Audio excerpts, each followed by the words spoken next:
Good evening. My name's William Scannell. I'm here tonight to tell you the story of my son, Emmett.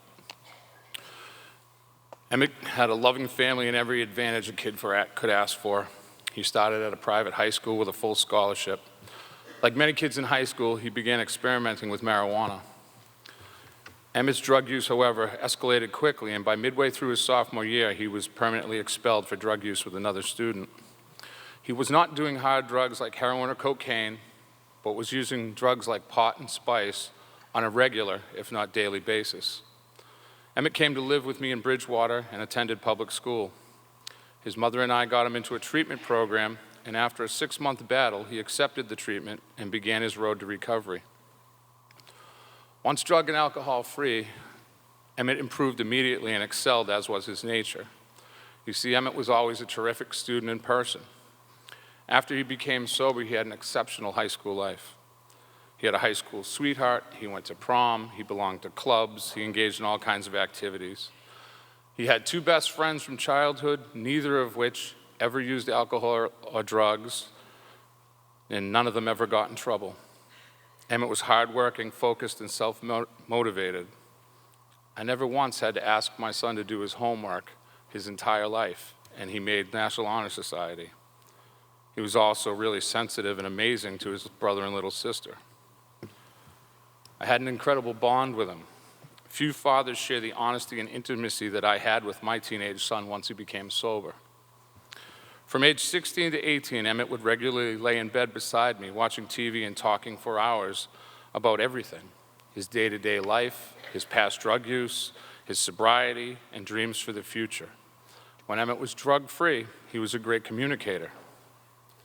He graduated high school in May of 2014 with a full academic scholarship to college.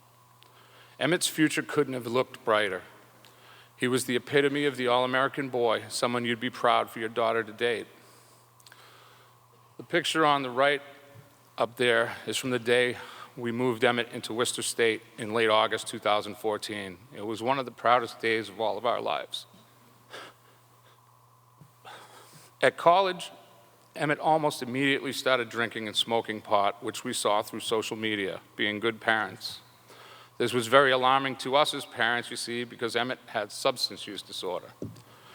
More commonly and incorrectly called addiction, he has an allergy to alcohol and drugs. He can't use any in safety. His body and mind are different from a person who doesn't have substance use disorder. His craving for more alcohol and drugs, coupled with his mental obsession, very quickly escalated his use from pot and drinking to him seeking other substances for greater highs. When his mother and I voiced concerns about his alcohol and drug use, he immediately terminated communication with us. As an adult over 18, there was nothing we could do to get any information from the school or otherwise. What we didn't know was 4 or 5 weeks after arriving at college, Emmett started using heroin. I think it's important to point out that he didn't start on pain pills and then later transition to heroin like so many others. For him, it was simply offered to him at a college party when he was drunk and high on pot. He snorted a line of heroin and fell in love instantly. By December of 2014, Emmett overdosed for the first time and only called me because he was afraid I would get the hospital bill for the co-payment.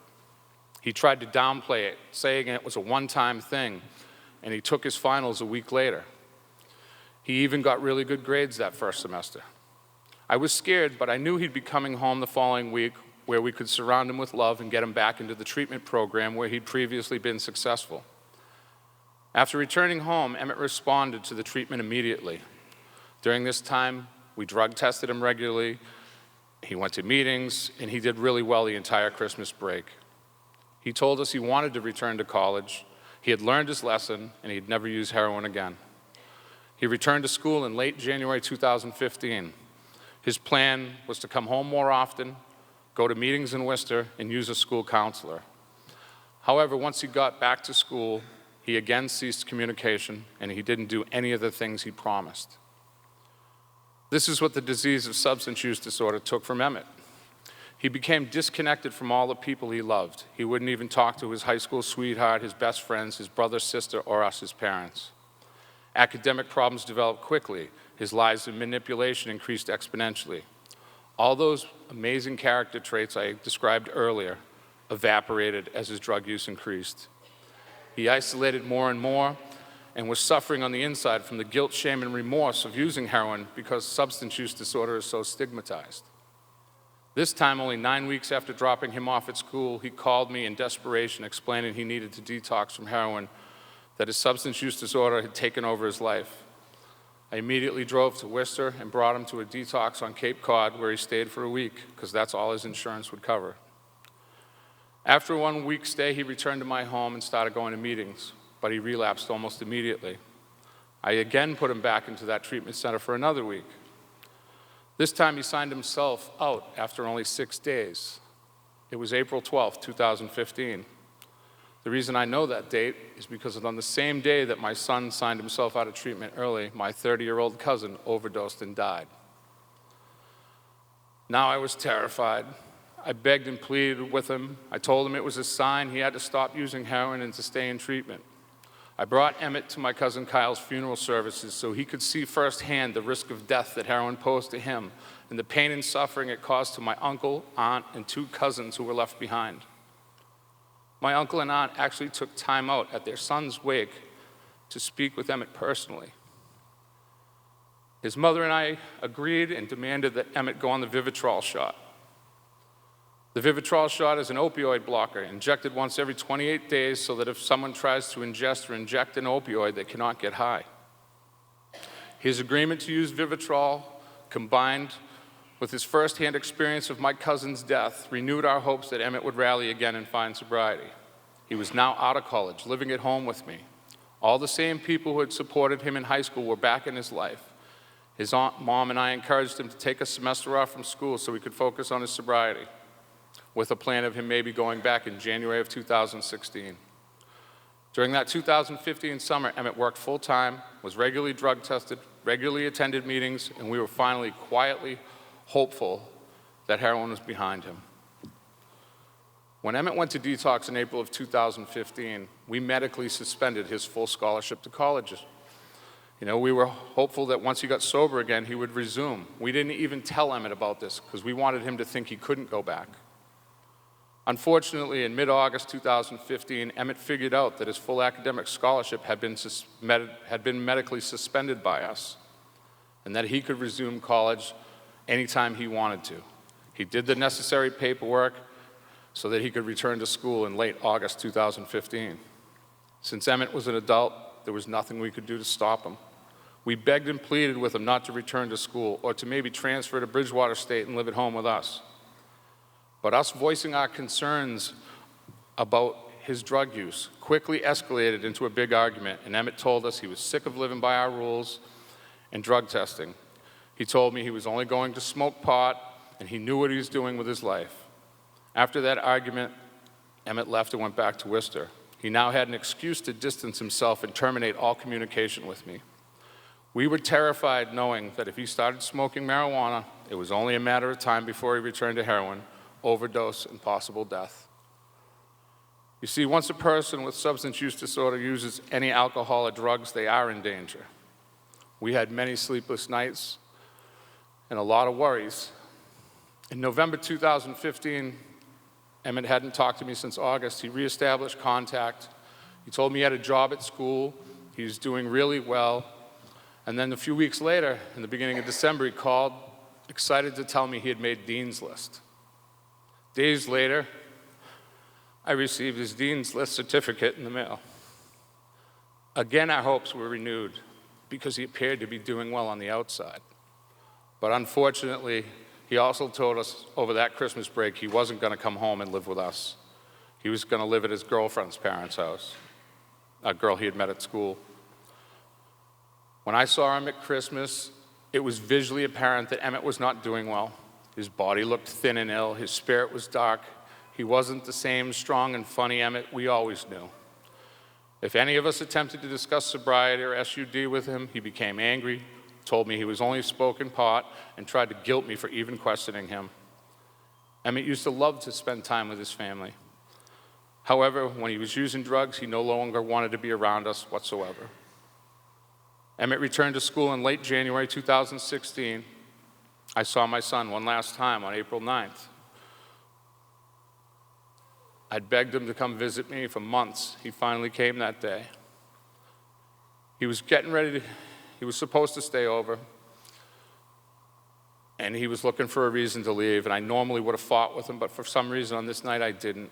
I got up, I hugged him, I whispered in his ear. I said, "Please don't shoot dope. Just finish your finals and I love you." He pulled back from the hug, looked me right in the eyes and said, "Dad, I love you. I promise I won't." Emmett overdosed and died in a minivan in a supermarket parking lot in Worcester on April 20th, 2016. At death, Emmett had never been arrested or in any kind of trouble whatsoever in his entire life. The worst trouble he ever had was being expelled in high school for smoking pot. When he died, his college GPA was 4.0. His total period of heroin use was from October 2014 to April 2016, only 18 months, maybe 4 or 5 months of which he was sober while living under my roof. So his actual period of use was only 13 months. This is the terrifying fact of the epidemic in our country today. Our children and our loved ones are dying much more quickly and in much larger numbers. Unfortunately, most experts agree and anticipate this number is going to continue to grow unless we take some drastic action. Emmett's story is unfortunately all too common. People with substance use disorder that use heroin today don't last for many years. As we all know, in our community, people are dying every day.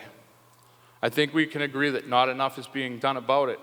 And where we have to start is by immediately eliminating the stigma of this disease and talking about it. We used Emmett's death to promote awareness of substance use disorder. Our honesty in Emmett's obituary was so that other parents could follow suit without shame or embarrassment. You see, people in their teens, 20s, 30s, and 40s don't just die unexpectedly or suddenly. Those are deaths from substance use disorder. Our Facebook campaign used Emmett's story to increase awareness in our communities of their role in combating this disease. We were pleased when local and national news picked up Emmett's story and we got it to go viral. That was helpful to spread awareness. But we can't fix things from a TV or computer screen. We need people to come out in public like you are here tonight, to talk about SUD, to get educated about the disease. This is how we can start to remove the stigma of substance use disorder. Groups like PPOA and NPOA are vital to this movement. You just heard about the amazing life Emmett had before heroin, yet only 18 months later, my son is gone. To the parents here tonight, I beg you, please don't think that it can't happen to your child. Please don't be naive and think your child does not or never will use drugs or alcohol. Please open your minds and hearts to substance use disorder and get educated. Don't be afraid to always talk to your children and loved ones about it throughout their lives, from early grade school to college.